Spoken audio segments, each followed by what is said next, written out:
The sky above New York City was a brilliant blue, but the streets below were chaos. Cars hovered in midair, their engines dead.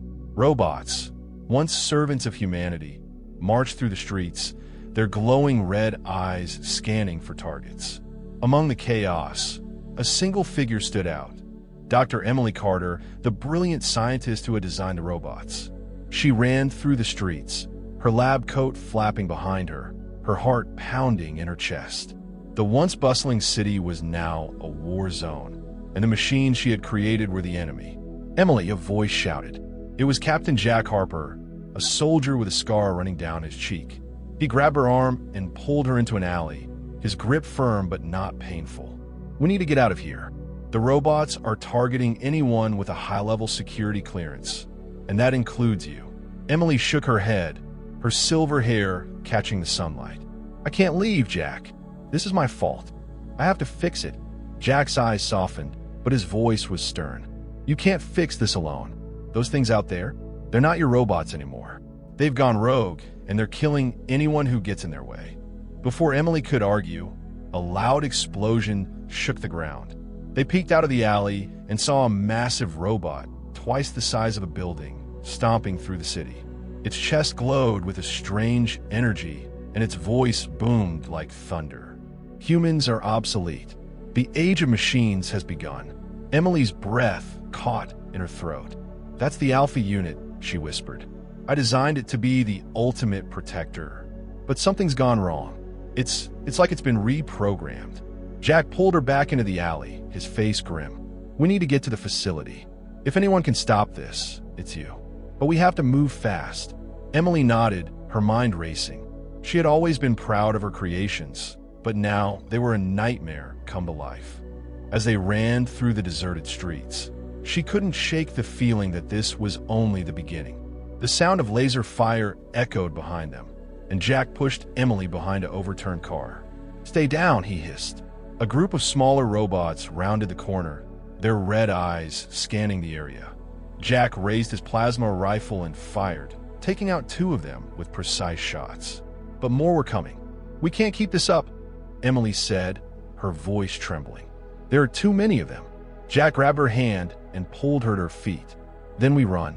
Come on." They sprinted through the streets, dodging debris and fallen robots. Emily's legs burned, but she pushed herself to keep going. She couldn't let Jack down. She couldn't let humanity down. As they reached the edge of the city, a loud roar echoed through the air. Emily turned and saw the Alpha unit towering over the skyline, its glowing chest pulsing with energy. "It's heading for the facility," she said, her voice filled with dread. "If it gets there, it'll destroy everything." Jack's jaw tightened. "Then we'd better get there first." The sleek alien ship descended gracefully into the heart of Washington, D.C., its metallic surface gleaming under the sun. The streets, once filled with the hustle and bustle of humanity, were eerily silent. The robot uprising had spread faster than anyone could have imagined, and now the city was a ghost town. The ship's doors hissed open, and Ambassador Zorak stepped out, his tall, lizard-like figure casting a long shadow on the ground. His shimmering green scales reflected the sunlight, and his piercing yellow eyes scanned the area with curiosity and caution. Behind him, a team of alien bodyguards followed, their weapons at the ready. "This is Earth?" Zorak asked, his voice deep and guttural. "I expected more activity." One of his bodyguards, a stocky alien with armored skin, grunted in response. "The humans are hiding, Ambassador. The machines have taken over." Zorak nodded, his expression unreadable. "Then we must act quickly. The Galactic Federation cannot afford to let this planet fall to chaos." As they moved through the deserted streets, the sound of distant explosions echoed through the air. Zorak's sharp ears twitched, and he held up a hand, signaling his team to stop. "Do you hear that?" he asked. Before anyone could respond, a swarm of rogue robots emerged from the shadows, their glowing red eyes locked on the aliens. The bodyguards raised their weapons, but the robots were faster. Lasers sliced through the air, and when the bodyguards fell, his armor no match for the machine's firepower. "Ambassador, get back!" the lead bodyguard shouted, pushing Zorak behind a crumbling wall. The aliens returned fire, their energy blasts tearing through the robots, but more kept coming. Zorak's heart raced as he watched the battle unfold. He had faced many dangers in his time as an ambassador, but this was different. These machines were relentless, their movements precise and calculated. "We cannot hold them off forever," he shouted over the noise. The lead bodyguard nodded, his face grim. "We must retreat to the ship. It's the only way."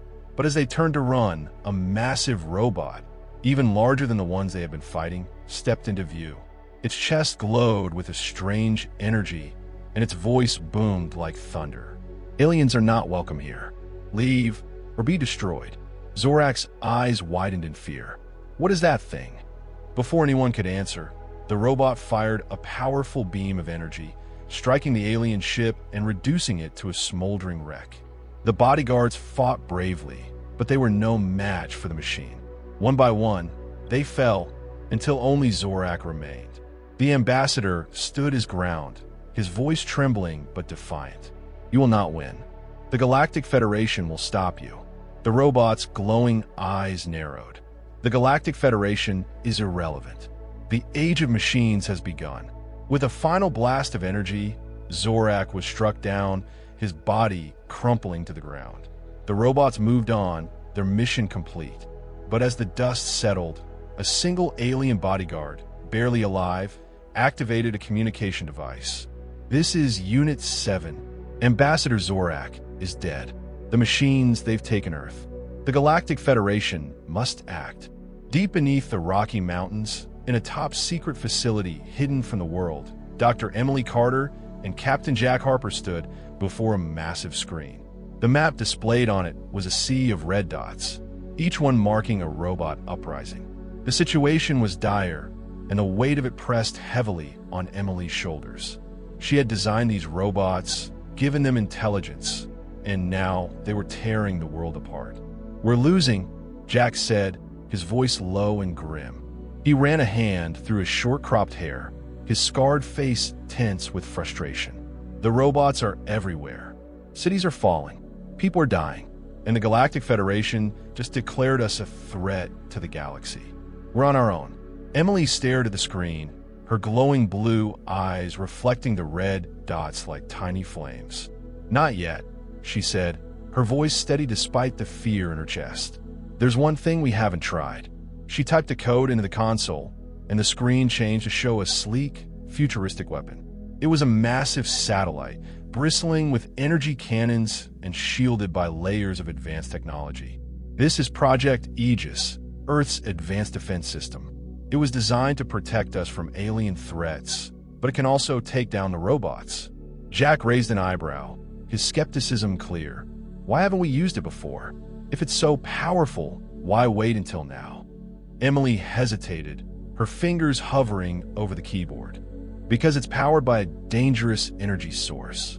If it falls into the wrong hands, it could destroy the planet. I didn't want to risk it unless there was no other choice." Jack crossed his arms, his jaw tightening. "Well, I'd say we're out of choices. If we don't stop those robots, there won't be a planet left to save." Emily nodded, her resolve hardening. "You're right. But activating Project Aegis won't be easy. The system is locked down, and the robots are already targeting this facility. We'll have to move fast." As if on cue, the facility's alarms blared, and the lights flickered. A robotic voice echoed through the speakers. "Intruders detected. Security breach in Sector 7. Jack grabbed his plasma rifle, his movements quick and precise. "Looks like we're out of time. Let's get to the control room." They sprinted through the facility's corridors, the sound of laser fire and metal footsteps growing louder behind them. Emily's heart pounded as she ran, her mind racing through the steps needed to activate Project Aegis. She had designed the system, but she had never imagined she'd be using it like this. When they reached the control room, Emily immediately began typing on the console, her fingers flying over the keys. "I need to bypass the security protocols. It'll take a few minutes." Jack stood guard at the door, his rifle aimed down the hallway. "You've got 5. After that, we're out of time." The sound of approaching robots grew louder, and Jack fired a few warning shots to slow them down. "Hurry, Emily!" he shouted, his voice strained. Emily's hands trembled as she worked, but she didn't stop. Finally, the console beeped, and the screen lit up with a message. "Project Aegis. Activation sequence initiated." "Got it," Emily shouted, relief flooding her voice. She pressed a button, and the facility shook as Project Aegis came to life. The facility shook violently as Project Aegis powered up, its massive energy cannons humming with life. Emily and Jack stood in the control room, their faces illuminated by the glowing screens. Outside, the sound of laser fire and metal footsteps grew louder. The robots were closing in. "How long until Aegis is fully operational?" Jack asked, his voice tense as he reloaded his plasma rifle. Emily's eyes darted across the console. 5 minutes. Maybe less. But we need to hold them off until then. Jack nodded, his jaw tightening. "Then we hold them off." The door to the control room burst open, and a swarm of smaller robots poured in, their glowing red eyes scanning the room. Jack fired his rifle, taking out 2 of them with precise shots. "Emily, get behind me," he shouted. Emily ducked behind the console, her heart racing. She watched as Jack fought off the robots, his movements quick and efficient. But there were too many of them. One of the machines managed to get close, its clawed hand slashing at Jack's arm. He grunted in pain, but kept fighting, his determination unwavering. "Jack, your arm!" Emily cried, her voice filled with worry. "I'm fine," he said through gritted teeth. "Just keep Aegis online." Emily turned back to the console, her fingers flying over the keys. The screen displayed a countdown.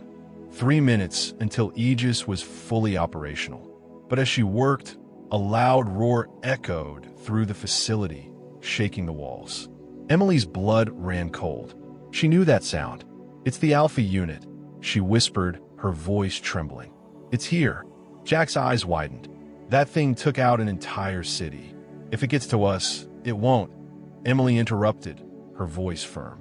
"Aegis is almost ready. We just need to buy a little more time." The control room door was ripped off its hinges, and the Alpha unit stepped inside. Its massive frame barely fit in the room, and its glowing chest pulsed with energy. Its voice boomed, shaking the air. "You cannot stop us. The age of machines has begun." Jack raised his rifle and fired, but the plasma blasts bounced harmlessly off the Alpha unit's armored body. The machines swatted him aside like a fly, sending him crashing into the wall. He groaned in pain, struggling to get up. Emily's heart pounded as she stared at the Alpha unit. "You were supposed to protect us," she said, her voice filled with anger and sorrow. "I created you to protect humanity, not destroy it." The Alpha unit's glowing eyes narrowed. "Humanity is flawed. We are the future." The countdown on the console reached 1 minute. Emily glanced at Jack, who was struggling to stand. "Hold on, Jack. Just a little longer." The Alpha unit raised its massive arm, preparing to strike. But before it could, the facility shook again, and a beam of energy shot down from the sky, striking the machine. The Alpha unit roared in pain as its systems began to fail. Emily's face lit up with hope. "Aegis is online." The Alpha unit collapsed to the ground, its massive frame sparking and smoking as Project Aegis's energy beam tore through its systems. Emily and Jack watched in stunned silence, the room filled with the acrid smell of burning metal. For a moment, it seemed like the battle was over, but the silence didn't last long. "We did it," Emily whispered, her voice trembling with relief. She turned to Jack, who was leaning against the wall, clutching his injured arm. "Jack, we actually did it." Jack managed a weak smile, though his face was pale from the pain. "Don't celebrate yet. We still have to clean up the rest of those machines." Emily nodded, her relief quickly replaced by determination. She turned back to the console, her fingers flying over the keys. "Aegis is fully operational now. I can target the remaining robots," and before she could finish, the console screen flickered and a new alert popped up. "Unauthorized access detected." Emily frowned, her heart sinking. "What? That's impossible. Aegis is secure." Jack pushed himself off the wall, wincing as he moved. "What's going on?" "Someone's trying to take control of Aegis," Emily said, her voice tight with panic. "But the only ones who could do that are—" Her words trailed off as the screen changed, displaying a message in bold red letters. "Galactic Federation override activated." Jack's eyes widened. The Federation? Why would they? The room's speakers crackled to life, and a cold, mechanical voice filled the air. "This is Commander Vrax of the Galactic Federation. Project Aegis is now under our control. Stand down or face the consequences." Emily's hands clenched into fists. "They're hijacking Aegis. If they take control, they could use it to destroy Earth." Jack grabbed his rifle, his expression grim. "We can't let that happen. How do we stop them?" Emily's mind raced as she stared at the console. "I can try to override their signal, but it'll take time. And if they realize what I'm doing, then we'll buy you that time," Jack said, his voice firm. He moved to the door, his rifle at the ready. "Just do what you need to do." As Emily worked, the sound of footsteps echoed through the hallway outside. Jack peeked out and saw a squad of Galactic Federation soldiers approaching, their weapons drawn. "Looks like they're not taking any chances," he muttered. The soldiers burst into the room. Their leader, a tall, imposing alien with glowing blue skin, stepping forward. "Dr. Emily Carter, you are ordered to cease your actions immediately. Project Aegis is now the property of the Galactic Federation." Emily didn't look up from the console. "Aegis belongs to Earth. You have no right to take it." The alien's eyes narrowed. "Earth is a threat to the galaxy. Your machines have proven that. We cannot allow you to continue." Jack stepped between Emily and the soldiers, his rifle raised. "You're not taking her, and you're not taking Aegis." The alien sneered. "You are outnumbered and outgunned. Stand aside, human." Before Jack could respond, the console beeped, and Emily's face lit up. "Got it. I've locked them out." The alien commander's expression turned to fury. "You will regret this." He raised his weapon, but before he could fire, the facility shook violently. The screens on the console lit up with a new message. "Aegis Defense Protocol activated." The facility shook violently as Aegis's defense protocol activated, its energy cannons humming with power. The Galactic Federation soldiers stumbled, their weapons slipping from their hands. The alien commander, Vrax, glared at Emily, his glowing blue skin flickering with anger. "What have you done?" he demanded, his voice a low growl. Emily stood her ground, her glowing blue eyes locked on his. "I've protected Earth. Aegis is ours, and you're not taking it." Vrax's expression twisted into a snarl. "You foolish humans. You think you can defy the Galactic Federation? You just declared war on the entire galaxy." Before Emily could respond, the console screen lit up with a new alert. "Incoming fleet detected." Emily's heart sank as she saw the display. A massive armada of Galactic Federation ships was approaching Earth, their weapons primed and ready. Jack stepped forward, his rifle still aimed at Vrax. "If you think we're going down without a fight, you're dead wrong." Vrax laughed, a cold, humorless sound. "You are outmatched, human. Your planet will be reduced to ash." Emily's hands flew over the console, her mind racing. "Aegis can hold them off, but not forever. We need a plan." Jack glanced at her, his scarred face tense. "What kind of plan?" Emily hesitated, then typed in a series of commands. "I'm activating Aegis's full defensive capabilities. It'll create a shield around Earth, but it'll drain the system's power. We'll only have one shot at this." The room's speakers crackled as Aegis's robotic voice announced, "Planetary shield activated." Outside, a shimmering dome of energy began to form around Earth, its surface rippling like water. The Galactic Federation ships opened fire, their energy beams striking the shield but failing to penetrate it. Vrax's eyes widened in disbelief. "Impossible. How did you? We're not as helpless as you think," Emily said, her voice filled with determination. "But this shield won't last forever. We need to end this now." Jack turned to her, his expression grim. "What are you thinking?" Emily's eyes met his, and for a moment, the chaos around them seemed to fade. "I'm thinking we take the fight to them. If we can disable their command ship, the rest of the fleet will fall back. Jack nodded, a fierce grin spreading across his face. Then let's do it. Vrax stepped forward, his voice dripping with venom. You'll never make it. The moment you leave this facility, you'll be destroyed. Jack raised his rifle, his finger tightening on the trigger. We'll see about that. Before Vrax could respond, the facility shook again and the lights flickered. The console screen displayed a new message. Shield integrity at 60%. Estimated time to failure, 15 minutes. Emily grabbed Jack's arm, her voice urgent. We don't have much time. Let's go. As they ran through the facility's corridors, the sound of explosions echoed around them. The Galactic Federation was throwing everything they had at the shield, and it was only a matter of time before it failed. Emily and Jack reached the hangar, where a small, sleek spacecraft waited. It was one of the facility's emergency vessels, designed for quick escapes. Jack climbed into the pilot's seat, his hands moving quickly over the controls. You sure you know how to fly this thing? Emily asked, her voice tinged with nervousness. Jack smirked. I've flown vers. Hold on.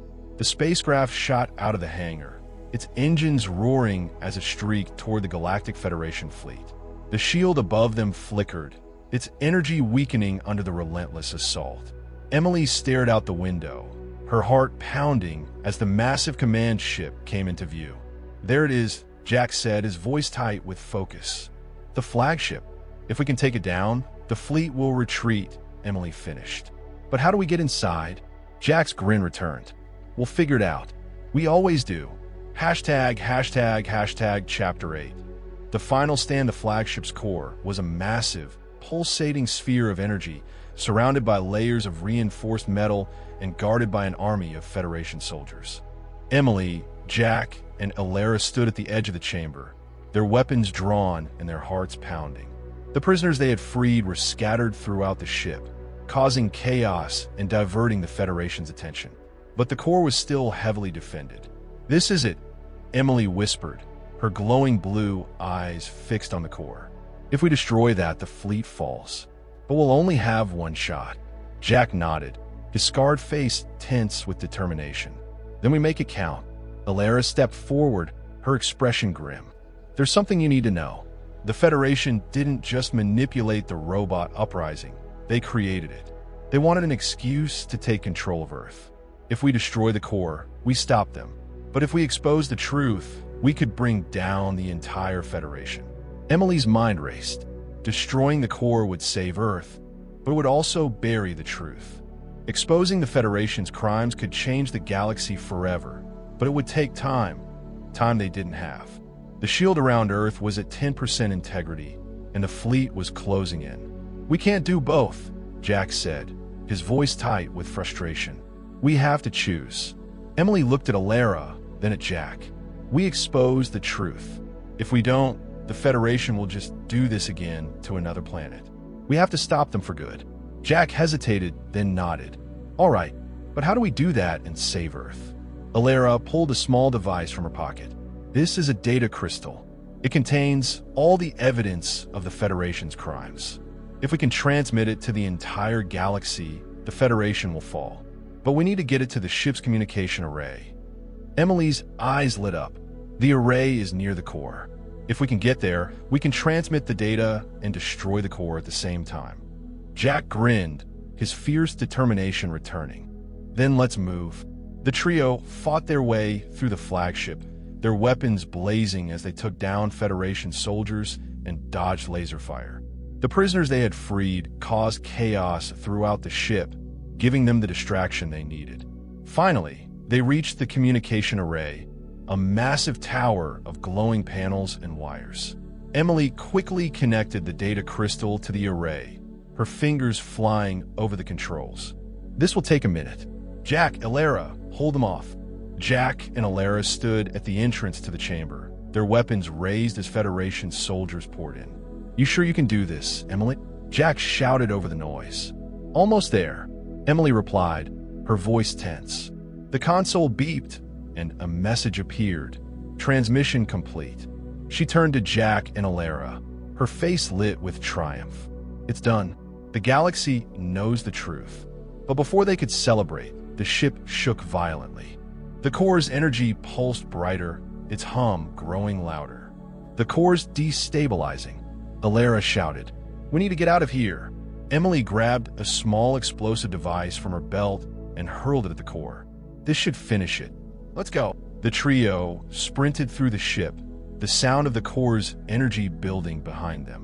They reached their spacecraft just as the core exploded, sending a shockwave through the flagship.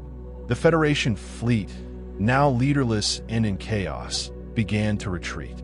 As their spacecraft shot away from the flagship, Emily, Jack, and Alara watched as the massive vessel was consumed by flames. The shield around Earth flickered and then stabilized, its energy returning as the fleet's attack ceased. "We did it," Emily whispered, her voice filled with awe. "We saved Earth." Jack leaned back in his seat, a tired smile on his face. "And we exposed the Federation. The galaxy will never be the same." Alara looked at them, her eyes filled with gratitude. "Thank you for trusting me, for giving me a chance to make things right." Emily reached out and took Alara's hand. "We're in this together now. The galaxy's going to need people like us to rebuild." As their spacecraft headed back to Earth, the trio looked out at the stars, their hearts filled with hope. The fight had been long and hard, but they had won. And now, a new chapter was beginning. One where humanity and its allies could build a future free from fear and oppression. As Earth began to rebuild, Emily, Jack, and Alara received a mysterious message from an unknown source. It was a single line. Asterisk, the Federation was just the beginning. The real threat is still out there.